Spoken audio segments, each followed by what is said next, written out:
yang disampaikan Pak Karo tadi benar bahwa sejak jam 10 tadi pagi penyidik bersama pengawas internal dan eksternal serta didukung dengan beberapa ahli baik ahli pidana, ahli yayasan dan ahli TPPU dari PPTK melakukan gelar perkara secara intensif dengan hasil sebagai berikut.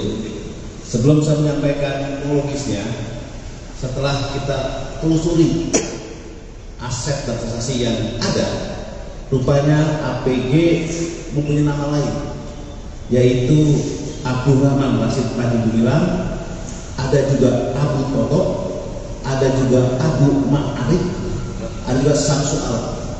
Jadi kelima nama tersebut kita cek rekeningnya, cek transaksinya, dan ada ribuan transaksi.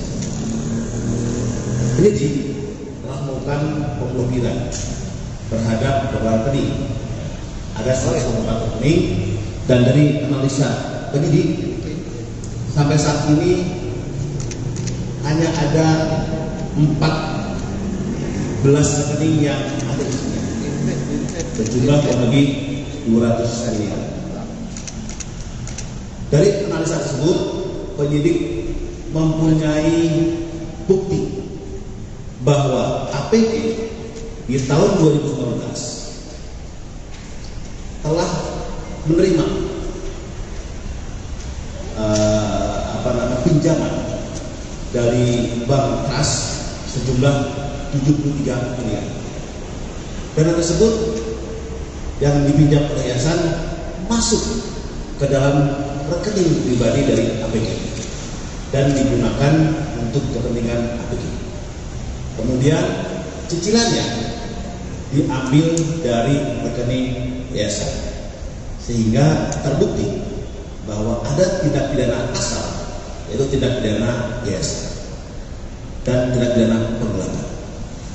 Saat itu juga ditemukan oleh penyidik bahwa sejak tahun 2016 sampai 2023 ada pembelian aset yang dimiliki oleh APG berasal dari uang yayasan.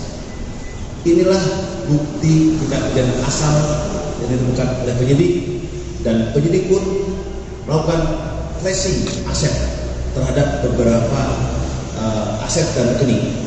Di sini dari rekening-rekening yang ada, penyidik bisa menemukan adanya rekening di Bank Mandiri nomor sekian yang masuk sebesar 900 miliar rupiah, dan juga ada transaksi keluar dari rekening tersebut yang digunakan oleh kepentingan pribadi sebesar kurang lebih 13 miliar dan 223. Sehingga kalau kita lihat in-outnya dalam transaksi TPPU kurang lebih total kerugian yang ditimbulkan oleh APG di TPPU kurang lebih sekitar 1,1 triliun rupiah.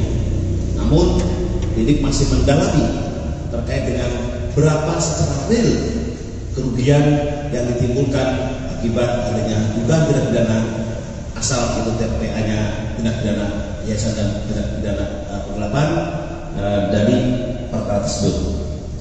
Perkara yang ini juga hasil setelah tadi ya, bahwa APG telah terpenuhi unsur pasal 372 ancaman 4 tahun, pasal 70 junto pasal 5 Undang-Undang Nomor 28 tahun 2024 perubahan atas Undang-Undang 16 tahun 2021 tentang yayasan ancaman 5 tahun, dan pasal 3, pasal 4, pasal 5 junto pasal 10 Undang-Undang Nomor 8 tahun 2010 tentang tindak pencucian uang dengan ancaman 20 tahun.